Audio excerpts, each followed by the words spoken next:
وَلِلَّهِ الْأَسْمَاءُ الْحُسْنَى فَادْعُوهُ بِهَا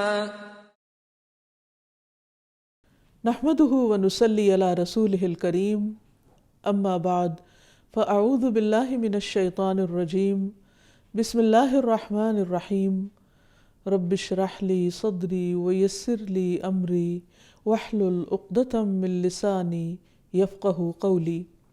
ناظرین، پروگرام اللہ کے خوبصورت نام کے ساتھ آپ کی خدمت میں حاضر ہیں۔ آج ہم انشاءاللہ اللہ سبحانہ وتعالیٰ کے نام البر پر بات کریں گے۔ البر، نیکی کرنے والا، احسان کرنے والا۔ حقیقت یہ ہے کہ اللہ سبحانہ وتعالیٰ اپنے بندوں کے ساتھ بہت آسانیاں فرمانے والا ہے، بہت کثرت کے ساتھ ان پر احسان فرمانے والا ہے۔ بندہ ایک نیکی کرتا ہے تو وہ 10 گنا اجر دینے والا ہے۔ بندہ نافرمانی بھی کرتا ہے تو وہ اس سے قلم روکے رکھتا ہے کہ شاید بندہ توبہ کر لے، لیکن اگر وہ گناہ کر لیتا ہے تو اس کے لیے 1 گناہ لکھا جاتا ہے، اور جب بندہ اس گناہ پر توبہ کر لیتا ہے تو اللہ تعالیٰ اس گناہ کو بھی معاف فرما دیتا ہے۔ حقیقت یہ ہے کہ اللہ تعالیٰ اپنی رحمت میں بھی بہت وسیع ہے، اس کی رحمت ہر چیز پر چھائی ہوئی ہے، اس کا فضل ہر طرف عام ہے، اس کی نوازشیں اور رحمتیں ہم چاروں طرف بکھری دیکھتے ہیں۔ تو آئیے دیکھتے ہیں کہ قرآن و سنت میں اس نام سے متعلق ہمیں کیا رہنمائی ملتی ہے۔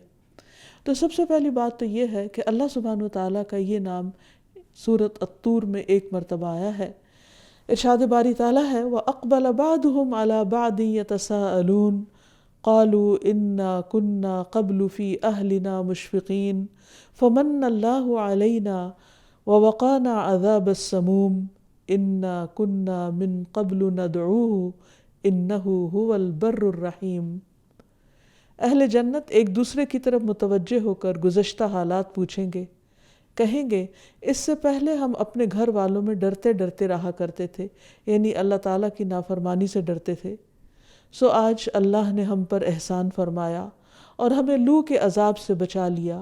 ہم اس سے پہلے دنیا میں اسی کو پکارا کرتے تھے، بلا شبہ وہ بڑا احسان کرنے والا، البر اور رحم فرمانے والا ہے۔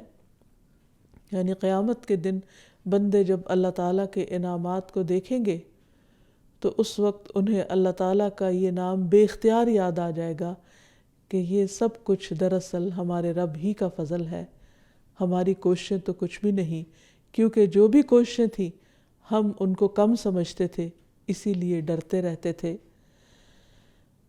حقیقت یہ ہے کہ اللہ تعالیٰ اپنے بندوں کو اپنے بے پناہ فضل سے نوازنے والا ہے، خواہ دنیا ہو یا آخرت۔ فرمایا ذَلِكَ فَضْلُ اللَّهِ يُؤْتِيهِ مَن يَشَاءُ وَاللَّهُ ذُو الْفَضْلِ الْعَظِيمِ۔ یہ اللہ کا فضل ہے اور وہ اسے اس کو دیتا ہے جسے وہ چاہتا ہے، یعنی اس کی مہربانیاں اس کے اپنے فیصلے ہیں کہ جس کے لیے چاہے کرے، اور اللہ بہت بڑے فضل والا ہے، یعنی اس کے فضل کی کوئی حد اور انتہا نہیں۔ پھر اپنے فضل سے بہت زیادہ عطا بھی کرتا ہے۔ فرمایا وَيَسْتَجِيبُ الَّذِينَ آمَنُوا وَعَمِلُوا الصَّالِحَاتِ وَيَزِيدُهُم مِّن فَضْلِهِ وَالْكَافِرُونَ لَهُمْ عَذَابٌ شَدِيدٌ۔ اور جو لوگ ایمان لائیں اور نیک عمل کریں وہ ان کی دعا قبول کرتا ہے۔ ہر انسان کو یہ شوق ہوتا ہے کہ وہ مستجاب الدعوات ہو، وہ ان لوگوں میں شامل ہو جائے کہ جن کی دعائیں قبول ہوتی ہیں۔ تو یہاں اس کا راز بھی ایک طرف بتا دیا گیا کہ اللہ تعالیٰ اپنے فضل کے ساتھ ایسے لوگوں کی دعائیں قبول فرماتا ہے جو ایمان لا کر نیک عمل کرتے ہیں۔ الذین آمنوا وعملوا الصالحات ویزیدہم من فضلہ، اور اپنے فضل سے اور زیادہ بھی عطا کرتا ہے، یعنی صرف اتنا نہیں دیتا جس کی وہ دعا مانگتے ہیں، کیونکہ بعض اوقات انسان کو خود بھی پتہ نہیں ہوتا کہ اسے اپنے لیے کیا مانگنا چاہیے۔ وہ ایک چیز مانگ رہا ہوتا ہے لیکن اس کا رب دیکھتا ہے کہ اس بندے کو دوسری چیز کی اس سے بھی کہیں زیادہ ضرورت ہے، لہٰذا وہ پہلی چیز کی بجائے دوسری چیز عطا کر دیتا ہے جو بندے نے مانگی نہیں ہوتی لیکن وہ بندے کی ضرورت ہوتی ہے۔ تو یہی دراصل اس کا فضل ہے۔ وَالْكَافِرُونَ لَهُمْ عَذَابٌ شَدِيدٌ، اور کافروں کے لیے شدید عذاب ہے، یعنی جو نہ دعا کریں، نہ ایمان لائیں، نہ نیک عمل کریں اور نہ اللہ کے آگے گڑ گڑائیں، پھر ایسے لوگ دراصل خود کو خود ہی محروم کرنے والے ہیں۔ پھر اسی طرح اللہ تعالیٰ اپنے بندوں پر خرچ کرنے والا ہے۔ رسول اللہ صلی اللہ علیہ وسلم نے فرمایا، اللہ تعالیٰ فرماتے ہیں، یبن آدم، اے آدم کے بچے، اے آدم کے بیٹے، انفق، خرچ کرو، انفق علیہ، میں تجھ پر خرچ کروں گا، انفق علیک، میں تجھ پر خرچ کروں گا، یعنی تم دوسروں کو دینے والے بنو، تمہیں میں دوں گا، یعنی دینے سے کبھی مال کم نہیں ہوتا، نعمتیں ختم نہیں ہوتی، بلکہ یہ کسی بھی نعمت کے شکر کی ادائیگی کا ایک طریقہ ہے کہ انسان اللہ کے دیے ہوئے میں سے دوسروں پر خرچ کرتا رہے، اور جو بندہ ایسا کرتا ہے اللہ سبحانہ وتعالیٰ اس کو اور زیادہ نوازتا چلا جاتا ہے، پہلے سے بھی زیادہ عطا کرتا ہے، کیونکہ ایک مرتبہ نبی صلی اللہ علیہ وسلم نے قسم کھا کر یہ بات فرمائی تھی کہ صدقہ کرنے سے مال کم نہیں ہوتا، اور حقیقت یہ ہے کہ ایک تجربے کی بات ہے، آپ بھی کر کے دیکھیے کہ اگر آپ چاہتے ہیں کہ کسی نعمت میں اضافہ ہو تو اس نعمت کو دوسروں کے ساتھ شیئر کیجیے۔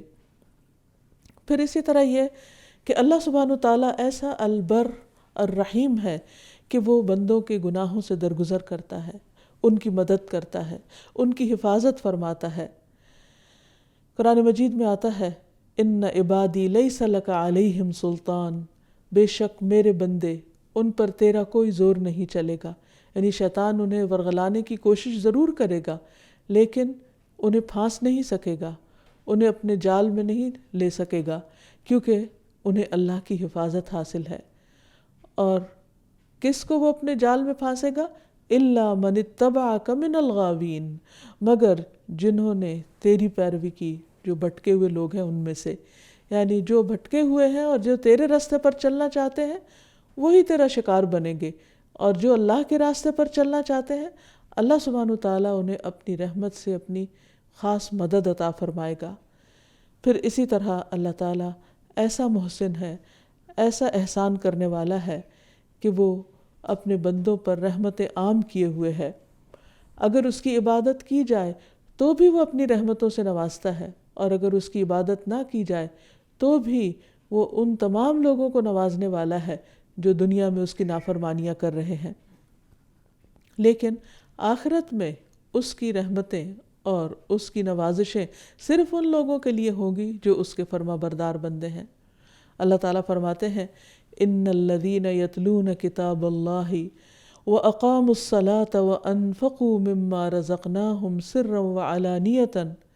سرا وعلانیۃ یرجون تجارۃ لن تبور لیوفیہم اجورہم ویزیدہم من فضلہ انہ غفور شکور۔ جو لوگ اللہ کی کتاب پڑھتے ہیں، نماز قائم کرتے ہیں، اور جو کچھ ہم نے انہیں دے رکھا ہے اس میں سے خفیہ اور علانیہ خرچ کرتے ہیں، وہ ایسی تجارت کے امیدوار ہیں جس میں کبھی خسارہ نہ ہوگا، کبھی بھی نقصان نہیں ہوگا، کوئی لاس نہیں ہوگا، یعنی آخرت میں، تاکہ ایسے لوگوں کو اللہ تعالیٰ ان کا پورا پورا اجر عطا کرے اور اپنی مہربانی سے کچھ زیادہ بھی دے۔ بلا شبہ وہ معاف کرنے والا اور قدردان ہے۔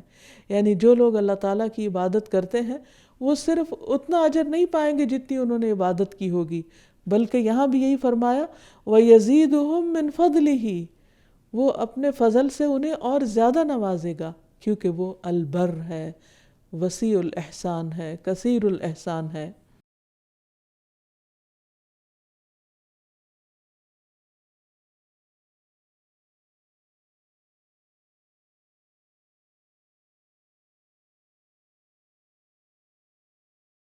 پھر اسی طرح وہ توبہ کرنے والے بندوں پر بھی بہت مہربان ہے۔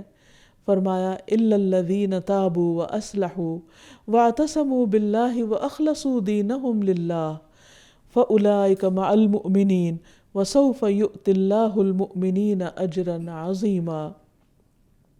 مگر وہ لوگ جنہوں نے توبہ کی اور اصلاح کر لی اور اللہ کو مضبوطی سے تھام لیا اور اپنا دین اللہ کے لیے خالص کر لیا، تو یہ لوگ مومنوں کے ساتھ ہوں گے اور اللہ مومنوں کو جلد ہی بہت بڑا اجر عطا کرے گا۔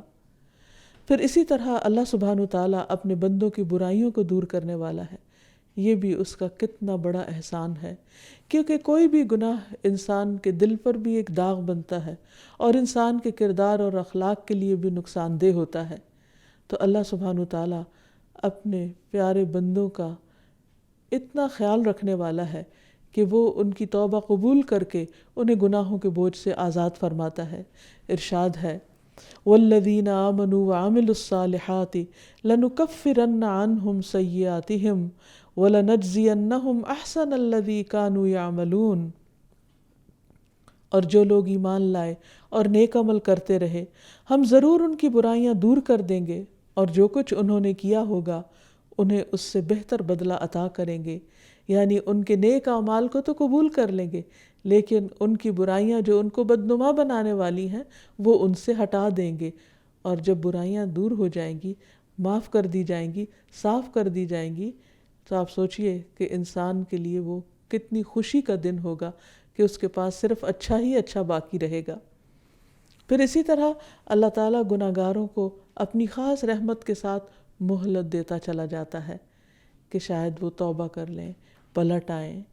اسی لیے اللہ تعالیٰ فرماتے ہیں نبئ عبادی انی انا الغفور الرحیم، میرے بندوں کو بتا دو کہ میں بہت غفور الرحیم ہوں، انہیں خبر دے دو، کیونکہ جب انسان یہ جانتا ہے کہ میرا رب بخشنے والا ہے، بہت معاف فرمانے والا ہے، رحم فرمانے والا ہے، تو اس کے لیے یہ بات بہت حوصلے کی ہوتی ہے کہ غلطیاں کرنے کے بعد وہ رب ہی کی طرف پھر پلٹتا ہے۔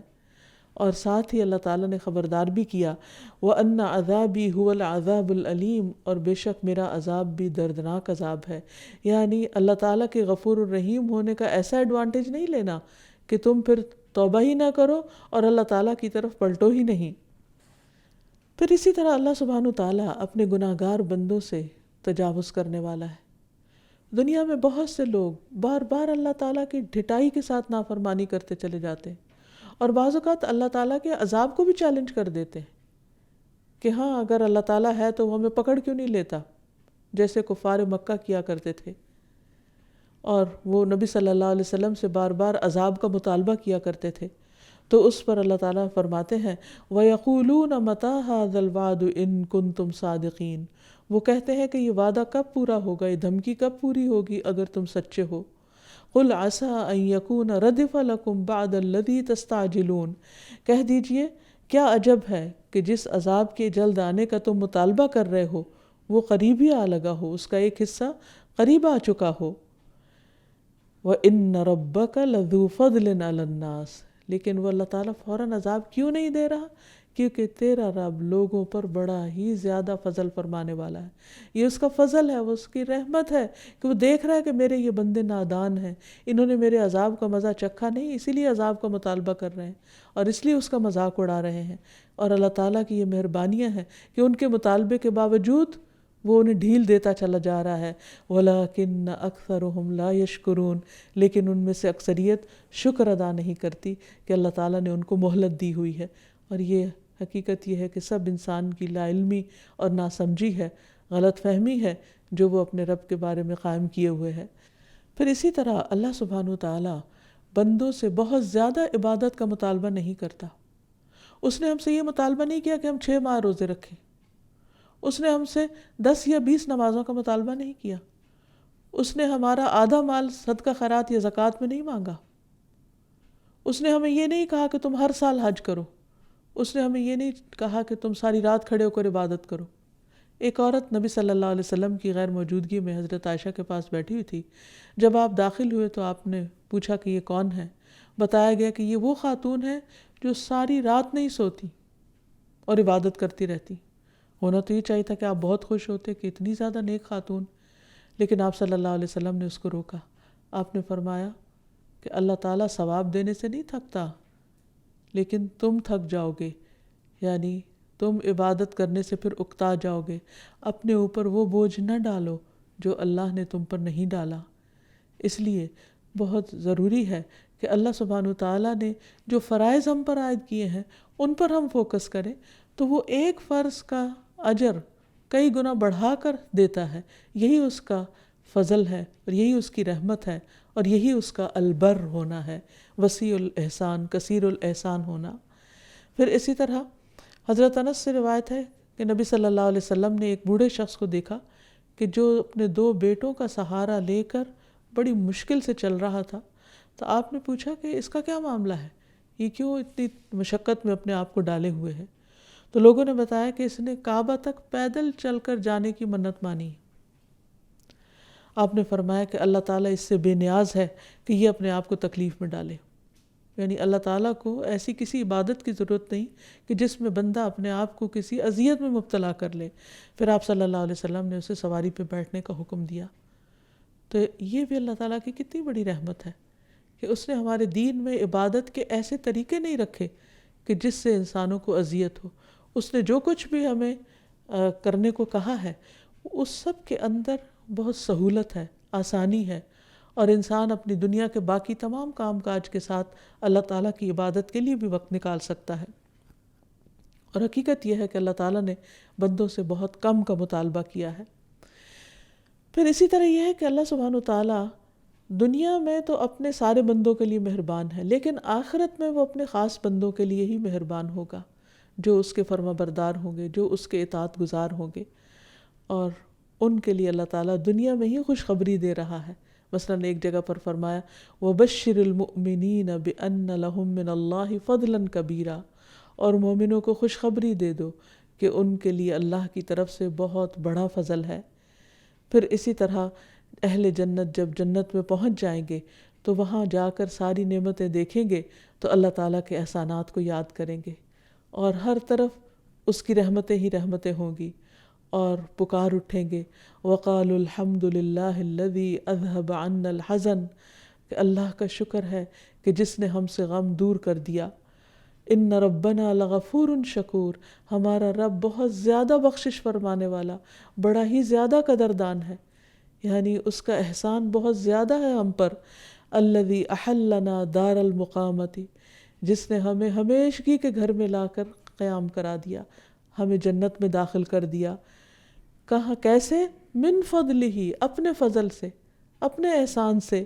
لا یمسنا فیہا نصب ولا یمسنا فیہا لغوب، جہاں ہمیں نہ تھکاوٹ ہے نہ بوریت ہے۔ بہت سے لوگ یہ سوال کرتے ہیں کہ اچھا جنت میں جانے کے بعد پھر کیا ہوگا؟ کیا وہاں رہنا ہوگا؟ بس رہتے ہی جانا ہوگا، رہنا ہی رہنا ہوگا، موت نہیں آئے گی، کبھی خاتمہ نہیں ہوگا، پھر تو ہم بور ہو جائیں گے۔ دنیا جو مصیبتوں کا گھر ہے، یہاں تو آج تک کوئی بور نہیں ہوا رہنے سے، لیکن جنت جہاں کی نعمتیں اتنی زیادہ ہوں گی کہ ہر آن ایک نئی چیز ہمیشہ انسان انجوائے ہی کرتا چلا جائے گا۔ اللہ تعالیٰ دنیا میں ہی خوشخبری دے رہے ہیں کہ وہاں انسان کو کسی قسم کی کوئی تھکاوٹ، کوئی بوریت اور کوئی ملال نہ ہوگا، کوئی رنج، کوئی غم، کوئی ہم، کوئی بڑھاپا، کوئی بیماری، کوئی فکر مندی، کچھ بھی نہ ہوگی۔ یہ سب کچھ کیا ہے؟ یہ دراصل اللہ سبحانہ وتعالیٰ کا البر الرحیم ہونا ہے، بہت زیادہ کثرت کے ساتھ احسان کرنے والا اور بہت زیادہ مہربان ہونا ہے، کیونکہ اتنی وافر مقدار میں اور اتنی زیادہ مہربانیاں صرف وہی کر سکتا ہے، کوئی اور نہیں۔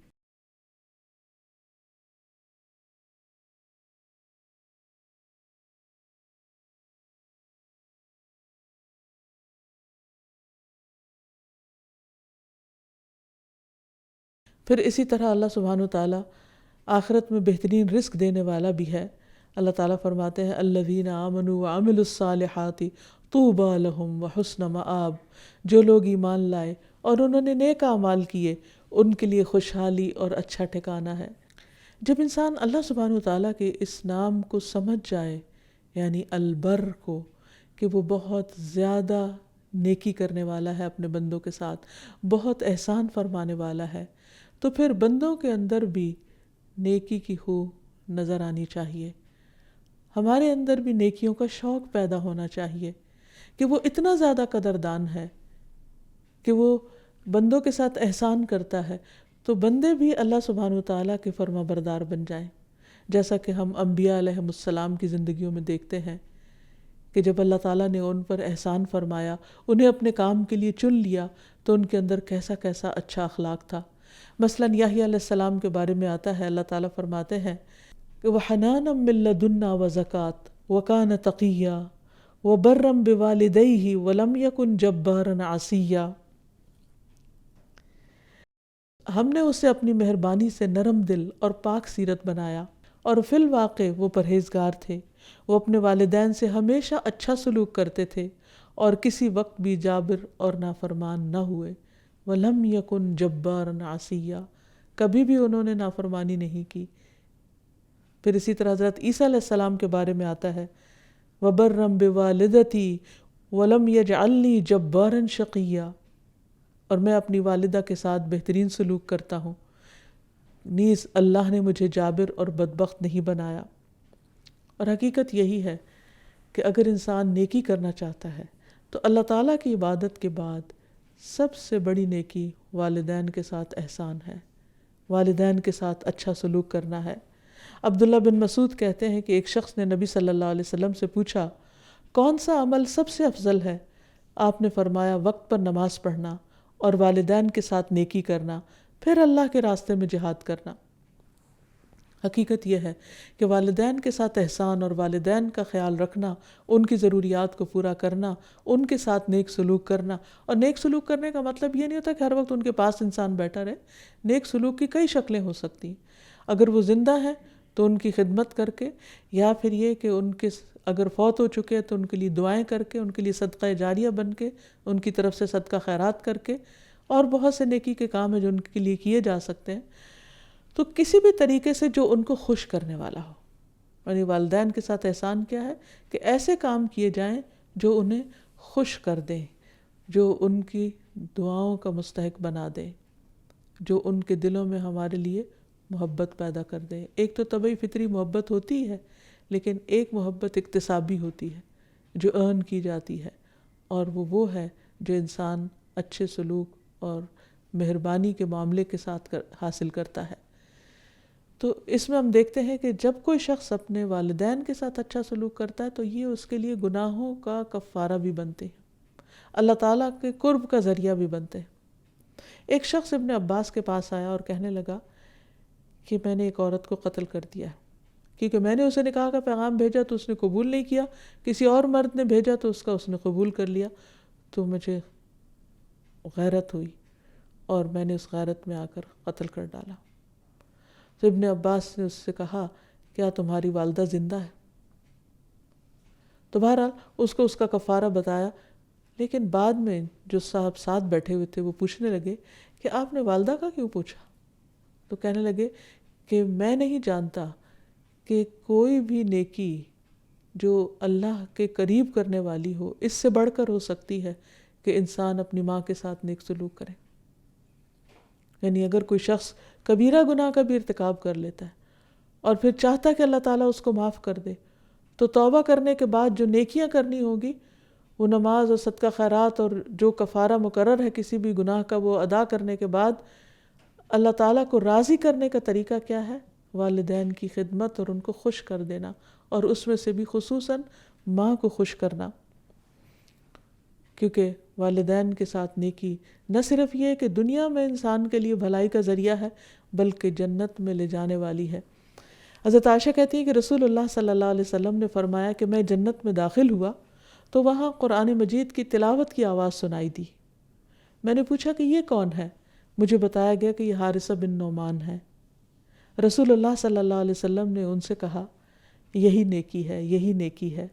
اور حارثہ بن نعمان اپنی والدہ کے ساتھ بہت زیادہ حسن سلوک کرنے والے تھے، تو نبی صلی اللہ علیہ وسلم نے ان کو ایک طرح سے جنت میں دیکھا، یعنی ان کے جنت میں داخلے کی وجہ کیا تھی؟ ان کی والدہ کے ساتھ نیکی، حسن سلوک۔ تو اللہ سبحانہ وتعالیٰ اگر ہم پر مہربان ہے تو ہمیں اس کی مخلوق کے ساتھ مہربان ہونا چاہیے، اور اس کی مخلوق میں سے بھی وہ جو ہم پر سب سے زیادہ مہربان رہی ہو، اور وہ کون ہے؟ ایک ماں، کیونکہ انسانی رشتوں میں سے سب سے زیادہ جو رشتہ انسان کے لیے مہربان ہو سکتا ہے، فکر مند ہو سکتا ہے، خیر خواہ ہو سکتا ہے، وہ ماں کا رشتہ ہوتا ہے۔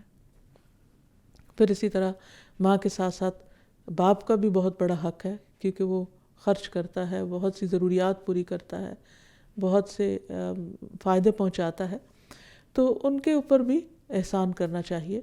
اور اس میں صرف یہ نہیں کہ وہ جب زندہ ہوں تو تب، وفات کے بعد بھی۔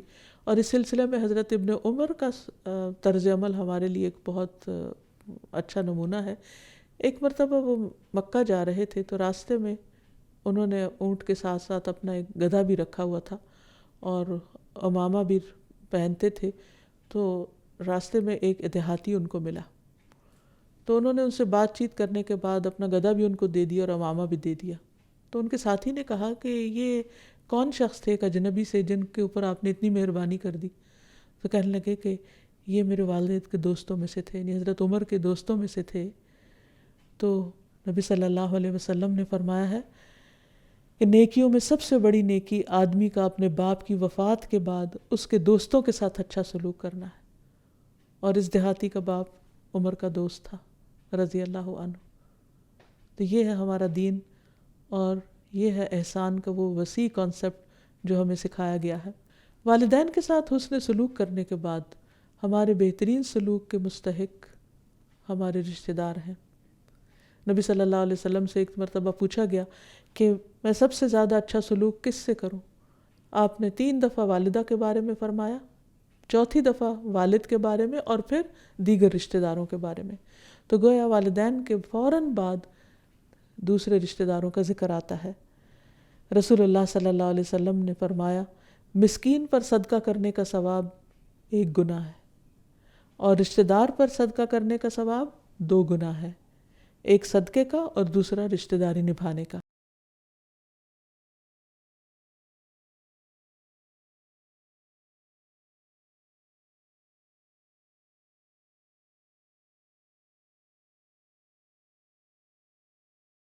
پھر اسی طرح یہ ہے کہ یہ تو انسانی رشتوں میں حسن سلوک کی بات ہے، لیکن ہمیں نیکی کی ہر قسم کے ساتھ رغبت ہونی چاہیے، کیونکہ اللہ سبحانہ وتعالیٰ ہر قسم کا احسان اپنے بندوں پر کرتا ہے. وہ بندوں کو نوازتا بھی ہے، بندوں کے لیے آسانیاں بھی پیدا کرتا ہے، بندوں کی وہ ضروریات بھی پوری کرتا ہے جو بندوں کو خود بھی نہیں پتہ. تو ہمیں بھی نیکی کے کسی موقع کو ہاتھ سے نہیں جانے دینا چاہیے. تو اس سلسلے میں قرآن مجید کی ایک بہت جامع آیت ہے جسے آیت البر کہا جاتا ہے، جس میں نیکی کی اقسام بتائی گئی ہیں. اللہ تعالیٰ فرماتے ہیں نیکی یہی نہیں کہ تم اپنا رخ مشرق یا مغرب کی طرف پھیر لو، بلکہ اصل نیکی یہ ہے کہ کوئی شخص اللہ پر، آخرت کے دن پر، فرشتوں پر، کتابوں پر، نبیوں پر ایمان لائے اور اللہ سے محبت کی خاطر اپنا مال رشتہ داروں، یتیموں، مسکینوں، مسافروں، سوال کرنے والوں اور غلامی سے نجات دلانے کے لیے دے، نماز قائم کرے اور زکوٰۃ ادا کرے. نیز نیک وہ لوگ ہیں کہ جب عہد کریں تو اسے پورا کریں اور بدحالی، مصیبت اور جنگ کے دوران صبر کریں. ایسے ہی لوگ راست باز ہیں اور یہی لوگ دراصل متقی ہیں. تو قرآن مجید کی اس آیت سے نیکی کے بہت سے کاموں کا ہمیں پتہ چلتا ہے. قرآن مجید کی اس آیت کے علاوہ حدیث سے بھی ہمیں نیکی کے کاموں کی تفصیل کے بارے میں پتہ چلتا ہے. عبداللہ بن عمر بیان کرتے ہیں کہ ایک آدمی نبی صلی اللہ علیہ وسلم کے پاس آیا اور کہا کہ اللہ کے رسول صلی اللہ علیہ وسلم، کون سے لوگ اللہ تعالیٰ کو زیادہ پیارے ہیں، کون لوگ زیادہ محبوب ہیں، اور کون سے اعمال اللہ تعالیٰ کو زیادہ پسندیدہ ہیں؟ رسول اللہ صلی اللہ علیہ وسلم نے فرمایا وہ لوگ اللہ تعالیٰ کو زیادہ محبوب ہیں جو دوسرے لوگوں کے لیے سب سے زیادہ فائدہ مند ہوں. اب اس معیار پر اپنے آپ کو پرکھ لیجئے کہ آپ دوسروں کو کتنا فائدہ دینے والے ہیں اور کس کس کو دینے والے ہیں. ایک دن کا جائزہ آپ لے سکتے ہیں، ایک ہفتے کا لے سکتے ہیں، 1 مہینے اور 1 سال کا لے سکتے ہیں کہ اس عرصے میں آپ نے کتنے لوگوں کو بینیفٹ کیا، کتنے لوگوں کا بھلا کیا. اور اللہ تعالیٰ کو سب سے زیادہ پسندیدہ اعمال یہ ہیں کہ مسلمان اپنے بھائی کو خوش کر دے، اس سے کسی تکلیف کو دور کرے، اس کا قرضہ ادا کر دے، اسے کھانا کھلا دے. اور فرمایا مجھے اپنے کسی بھائی کی ضرورت پوری کرنے کے لیے اس کے ساتھ چلنا اس مسجد نبوی میں 1 ماہ کے اعتکاف سے زیادہ محبوب ہے. پھر اسی طرح نیکی کے اور بھی بہت سارے کام ہیں. بعض اوقات انسان بڑی بڑی نیکیوں کے پیچھے بھاگتا ہے کہ مثلا حج پر جائے یا عمرہ کرے یا کسی کے ساتھ کو بہت بڑا احسان کرے، لیکن بعض اوقات چاہنے کے باوجود ایسے مواقع نہیں آتے. تو اس صورت میں انسان کو چھوٹی چھوٹی نیکیاں کرتے چلے جانا چاہیے. ہر طرح کے کام میں دلچسپی رکھنی چاہیے، یعنی کسی چھوٹے سے کام کو بھی حقیر نہیں سمجھنا چاہیے جو نیک. حدیث میں آتا ہے کہ لا تحتقرن من المعروف شیئا ولو ان تلقى اخاك بوجه طلق، نیکی کے کسی کام کو حقیر مت جانو، خواہ تمہارا اپنے بھائی کو خندہ پیشانی سے ملنا ہی کیوں نہ ہو۔ پھر اسی طرح گھر والوں کے ساتھ نیک بھلائی کرنا۔ نبی صلی اللہ علیہ وسلم نے فرمایا ہر وہ بھلا کام جو تم اپنے گھر والوں کے ساتھ کرو وہ ان پر صدقہ ہے۔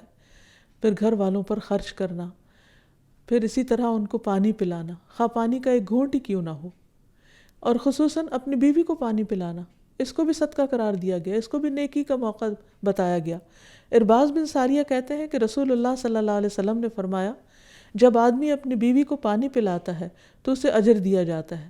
تو وہ کہتے ہیں کہ یہ حدیث سن کر میں اٹھا اور اپنی بیوی کو پانی پلایا اور اسے بھی یہ حدیث سنائی۔ پھر اسی طرح کھانا کھلانا جنت میں لے جانے والے کاموں میں سے ایک کام ہے۔ نبی صلی اللہ علیہ وسلم نے فرمایا تمہارا اپنے آپ کو کھانا کھلانا تمہارے لیے صدقہ ہے، تمہارا اپنے بیٹے کو کھانا کھلانا تمہارے لیے صدقہ ہے، تمہارا اپنی بیوی کو کھانا کھلانا تمہارے لیے صدقہ ہے، تمہارا اپنے خادم کو کھانا کھلانا تمہارے لیے صدقہ ہے۔ پھر اسی طرح گھر سے باہر کے لوگوں کو کھانا کھلانا، مساکین وغیرہ کو، محتاجوں کو، پھر کسی کی کوئی بھی ضرورت پوری کر دینا۔ نبی صلی اللہ علیہ وسلم نے فرمایا مومن کو خوش کرنا، اس کا قرض ادا کرنا، اس کی ضرورت پوری کرنا، اس سے کسی مصیبت کو دور کرنا افضل اعمال میں سے ہے۔ حتیٰ کہ انسان اپنے ڈول سے کسی کے ڈول میں پانی ڈال دے، اسے بھی صدقہ قرار دیا گیا۔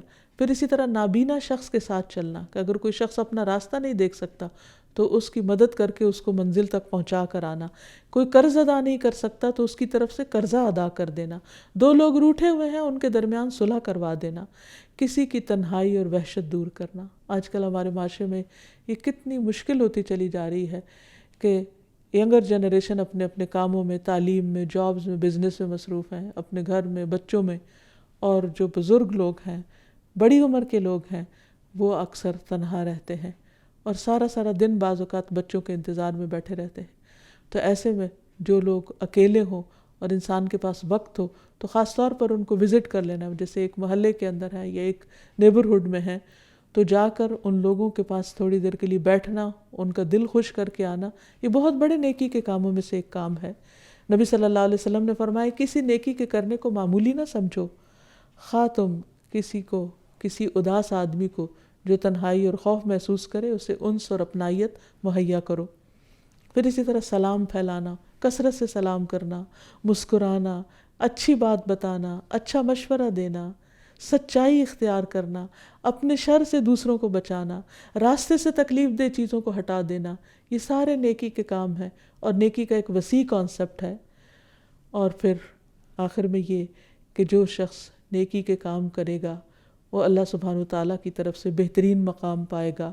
اللہ تعالیٰ فرماتے ہیں ان الابرار لفی نعیم، بلا شبہ نیک لوگ نعمتوں میں ہوں گے، علی الارائک ینظرون، تختوں پر بیٹھے نظارے کریں گے، تعرف فی وجوہہم نظرۃ النعیم، آپ ان کے چہروں پر خوشحالی کی رونق معلوم کریں گے، یسقون من رحیق مختوم، انہیں سر بمہر خالص شراب پلائی جائے گی، ختامہ مسک وفی ذلک فلیتنافس المتنافسون، جس کی مہر کستوری کی ہوگی، اور نعمتوں کے شائقین کو چاہیے کہ وہ اس بات میں رغبت کریں، ایک دوسرے کا مقابلہ اس چیز میں کریں۔